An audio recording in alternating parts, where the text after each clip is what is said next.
Hi Kate, welcome to the Women's Rugby Hub. How are you? How are things? Yeah, I'm good, thanks. I'm good. We're kind of back in almost into the swing of things now, which has been so nice after just the weirdest years. How did you find lockdown? You were just telling me there that you went straight onto furlough. But yeah, what was it like working from home for you? Well, to be fair, we didn't work for the first few months. There was literally nothing, so we went onto the furlough scheme. Um, it was challenging in some ways, but on the flip side of it, I think parts of it were incredible, mainly because working full time and effectively training full time, you are tired all of the time. And for the first time, I'd probably say in years, I was getting to bed at a reasonable time and not having to get up at kind of 5:30 in the morning. So I think my body didn't know how much it needed furlough. So whilst obviously COVID has been so awful for so many people, from a personal perspective, it literally put life on hold and on pause, and we were allowed to slow down and sleep and recuperate for the first time in literally years. So I remember that, the first time I saw Giselle back even after all of the Zooms and all the training at home, she was like, "You look like you really needed that," in a polite way. But it's so true. You go and you go and you go almost on autopilot for months on end, because you pretty much go, you finish the season, and then if you play sevens, you go into that, and then pre-season starts very quickly, and there almost isn't really an off season. So you roll on to the next season and you roll on to the next one, and suddenly just the breaks went on. And we got to sleep, and we got to reflect, and we got to chill out, and we got to have lions, and suddenly the bodies felt a lot better and the mind felt a lot better. So I think it was like a welcome forced rest, if that makes sense. Absolutely. Oh my God, I can imagine from your guys' perspective, just the fact that it's just go, go, go, go, go, and you get like maybe a month, you get a bit of a month's break before pre-season starts again in the next season-ish. So yeah. So you mentioned there kind of working out from home, training from home. What was that like? Did you have any S&C equipment at your house, or were you like using tins of beans like me? Yeah, pretty much. So at the very start of it, obviously all the gym equipment, it probably inflated by about 4,000%. So we were really lucky, and Wasps kind of sent everybody resistance bands. So Adam, our S&C coach, is just the most committed guy ever. And he pretty much, I think in about 2 weeks, he designed about 34 separate programs based on what equipment people had. So some people were back at home in Ireland and they had farm equipment, but they had no weights, and some people had weights but no outdoor space. And bless him, he worked so hard to literally tailor, and people were on roughly the same programs, but we'd literally call them up and say, right, I've got 2 resistance bands, a battle rope, and and 2 10 kg dumbbells. What can I do? And he'd design a whole program. So I ended up being quite lucky, and I've got kind of a bit of a small setup outside. But for the first part, it was burpees and air squats, and you just did pretty much that, rinse and repeat. But then the resistance bands came in once Wasps managed to source some for the players, and then I managed to start kind of acquiring equipment over time. But yeah, Adam was unbelievable in terms of how many personalized programs he made, dependent on what equipment and what space people had, because it varied so much. Wow, that's amazing. Yeah. Like him being that adaptable, that's incredible. Yeah, I don't know how he did it. I mean, we literally had the extremes. We had some girls living on top floor flats, so they couldn't jump, they couldn't do lunges or squats because it annoyed the neighbours downstairs. And then we had people who were living on like 8 acres of farmland in Ireland. So he literally managed every single person on this mad spectrum to make sure that we were all getting whatever we could out of lockdown. Okay, amazing. And do you feel like now that you're coming back, because you're now in stage 2 training, and we'll touch on that in a bit, but do you feel like you've come back in better physical shape than you would have done if you hadn't had the enforced break? It's a really good question. I think it's just different fit, and you can take from it whatever you are willing to put in. So normally at this time in pre-season, we've done loads of conditioned touch games, which is a lot of kind of on feet stuff. So you're running, it's super high calorie burn, it's loads of engine, but you're not necessarily spending loads of time putting on size and putting on muscle mass. And almost we've kind of done the flip reverse, because we haven't been allowed, you know, for the first however long, you're allowed outside once a day. And lots of people haven't got gardens, and, you know, we live in London. So we ended up doing a lot more resistance, a lot more time under tension, a lot more muscle building stuff. And then we started adding the running and the tempos and the fitness in secondary. So I'd say it's a similar fitness. It's just kind of been done in reverse, if that makes sense. So we did a lot of muscle, weight, resistance training with whatever we had, and then as lockdown eased, we started doing tempos and 4-minute runs, and then you start increasing the engine a little bit more once the size is there. So similar, just we've gone a bit of a different route to get there. Yeah. Okay, cool. And just as well as the kind of training from home, you also had Zoom calls. I've seen some pictures on Wasps Instagram, and the different Zoom calls that you had with all the team people, the players on the call, which just were they quite funny to start with, especially? Yeah, so I mean, they started off fairly sensible. So we had like forwards and backs would train on different days, and then we'd all do a session together. And it was, again, Adam was incredible sorting out all of these sessions, and then the backs did an extra one on a Saturday and all of this stuff. And then as we kind of got further in, we'd had, I don't know, 40, 50 Zooms by this point. They just started getting, we were like, well, we're going to have to mix it up. So we ended up doing like a karaoke session run by one of our girls. And then we did like a cook along and all sorts of weird and wonderful stuff, because by now we literally had about 60 Zooms. And we were like, right, we need to try and mix it up. There's only so many bodyweight squats and planks you can do in a session. So then they got a bit creative for a bit, and then thankfully lockdown started to ease, because God knows what we would have ended up doing if we'd have stayed on for any longer. I know, I can imagine. It's such a novelty when it first started, and then you got like 3 and you're just like, I can't be on Zoom anymore. And you did have some cool guests come on. I saw Catherine Spencer was joined you for one, and the referee Sarah Cox. Yes. Yeah. Again, like, they were incredible, because you just don't have that time in the normal season. Like, when would we ever in a normal training week with people working full time be able to sit down and ask a referee questions about, you know, law interpretations and the way the game's going and what they're being told to look out for, and kind of the insight into what their life is like. We just don't have that luxury of time. So suddenly we were gifted it.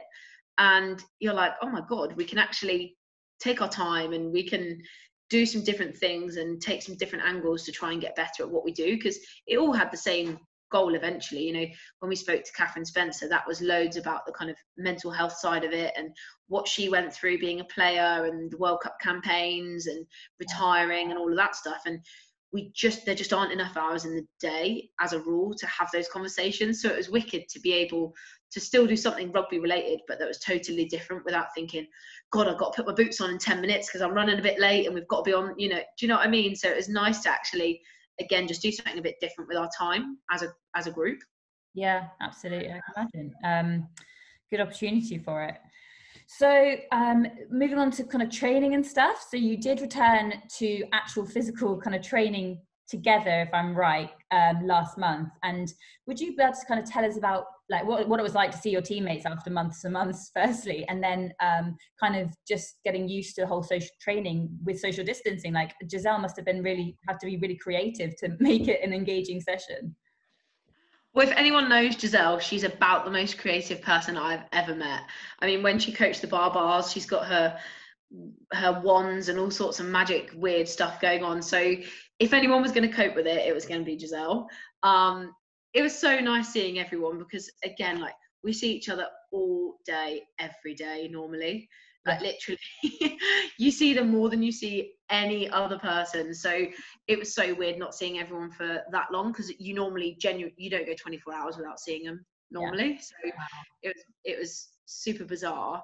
It was so nice seeing everyone, but yeah, there are so many rules in place. Like, you have to arrive at the right time, you have to get temperature checked, we have to dunk balls in disinfectant every 20 minutes in the session. So carousels are only 20 minutes long, and you're throwing balls that are covered in disinfectant. So it's good practice for the handling, but like it's the only way it can be done. So we were split into forwards and backs, and then within those backs you get allocated your particular pods, and you only train with those people. So everyone is doing kind of different carousel stuff.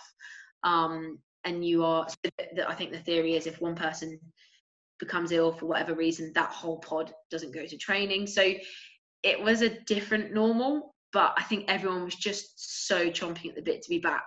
They could have told us whatever, and we were like, yeah, we'll just do it. But yeah, we've had woggles for 2 meter distancing and all sorts of stuff going on. So what's changed for stage 2 then? Because that was only kind of announced last week, wasn't it? Yeah, so to be fair, we've kind of not got fully in the swing of it yet, so I wouldn't be able to say I know for sure what the difference is, because again, before you can officially move on to stage 2, everyone's got to have conversations with the club doctor. There are so many rules and regulations that you have to do it by the book. So you know that there are going to be changes in terms of, I think you have certain amounts of time that you're allowed to hit pads, but they can't be like attached to people, so you've got to keep the 2 meter distancing. But I think a lot of that is coming into effect as of training this evening, because last week we couldn't do anything officially kind of until everybody has spoken to the doctor and dotted the I's and crossed the T's. So we shall see. But if it's contact work or pad work, I'm nervous because it's been a while. My body's going to hate me. Oh my God, you're going to have to build it up. Yeah, because can you imagine? I mean, they are saying that the Prem 15s is due to start next month, but I mean, we don't know. But you just don't appreciate it, especially from someone like me from the outside in. You just don't appreciate the actual complexity of rugby, because it's so normally so contact, so face to face. Like football kind of get it a little bit easier, but yeah, so complicated. Yeah, I mean, you name it and we've had it. Like I said, we've got these like swimming woggles that we've been using to put pressure under people under high balls because you can't be near them. And we've been using ladders and line out lifts and like, you name it. And it has been thought about because yeah, you just forget, because we've all played it for so long. You rock up and you do your scrum practice and you do your line out and you do your tackling drills, and suddenly it's like, right, well, scrap all of that. It's not as you remember it. We need to think about new ways to still get these skills. So like we've got some new sandbags that we've been doing for like jackal practice, because you don't need anybody and you don't need the balls and stuff like that. But again, that gets disinfected however often. So yeah, how the coaches are doing it, I haven't got a clue, because we just rock up and do as we're told, but they have to plan it literally to the letter. And they, you know, different people are in different pods and you can't swap pods. So it's, yeah. Oh my God. Yeah, it's mind-blowing. Okay, cool. And then obviously the season being declared null and void earlier in the year due to Corona, Wasps were kind of, they got some good wins on the road last season, didn't you? I remember, but a few kind of inconsistencies with your results still. What are your sort of moving forward, your goals for the upcoming season? Because I mean, you're entering season 4 of the Prem 15s. Mm-hmm. You've got teams quite well, but I mean, 2 new teams coming in. But yeah, what are your kind of goals and aspirations as a team? We always go in wanting to be in that final, and I think this year more so than ever.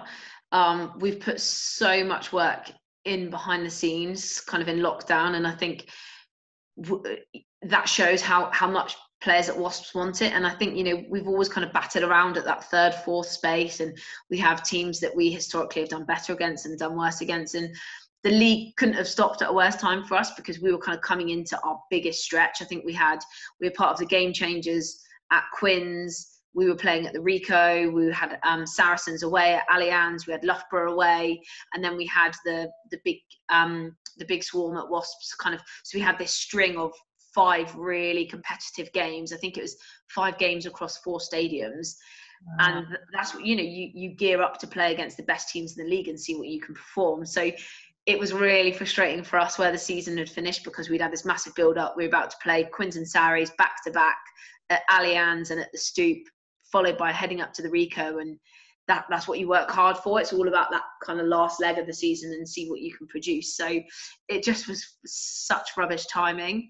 But we want to be in the final, you know, and this year more so than ever, we know what we've had to work on. We've experienced the losses, we've experienced the success, we've kind of honed our game plan, we've honed the way that we want to be from an attitude perspective, and everybody from the Wasps camp is looking towards that final.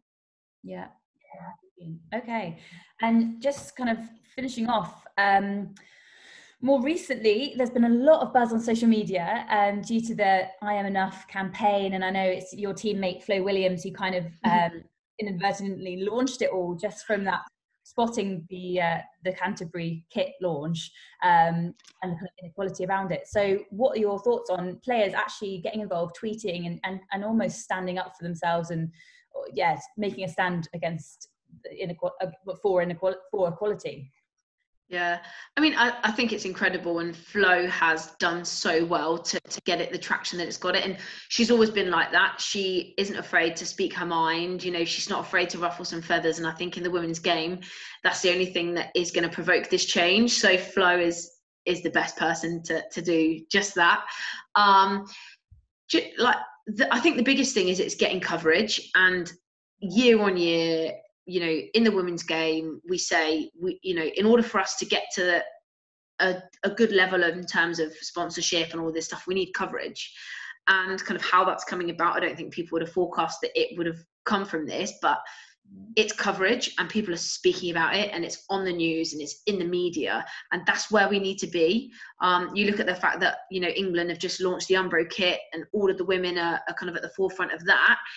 Everything, you know, it's just slowly getting there, and the fact that it is getting this airtime, that's what it needs. Because if you give women's rugby this platform, and we say all the time, like, you know, we're not the men, it is, you know, it's different, but it's incredible. Like, you know, some of the athletes, some of the women, some of the role models, all you need is that platform to get them out there, and that's exactly what this campaign is doing. You know, it's on BT Sport, Ugo Monye is talking about it, you know, Andy Good speaking about it on the podcast, James Haskell, and you need those names to be having these conversations in order for people to sit up and listen. So Flo's done an amazing job, and we just need to keep that presence there now, and we just need people to keep talking about it. And maybe, you know, the I'm Enough campaign will kind of merge into attendance, will merge into sponsorship, and things will come off the back of it. But as long as people are talking about it and thinking about it, and it's out there for people to see, the reaction is going to be great. Yeah, absolutely. And it definitely shows, doesn't it? Like, you can't get away with that sort of thing anymore. You just can't, because like it's so naive and ignorant of one side of the game, and it's just been amazing for the players to actually all just like speak out together, and it's been a pleasure to be on social media and just watch it like blossom. Yeah. So. It has, and like, you've seen so many, like, literally there are so many shapes and sizes of women's rugby players, and you're just seeing everybody coming out and being like, do you know what, this is me, this is what my body's meant to do, and it does it really bloody well. And you think about, you know, I think Nolly posted the other day about the fact that she never had those role models when she was growing up to kind of look up to and say, do you know what, if she can do it, so can I. And that's all that people are wanting now. They want to inspire the next generation. They are the future of the sport and stuff. And to see all of these players, you know, from whatever size, whatever background, just going, do you know what, this is my body, it's amazing, it does what I need it to do, I work really hard to make it this way, and I'm proud of it. It's super empowering.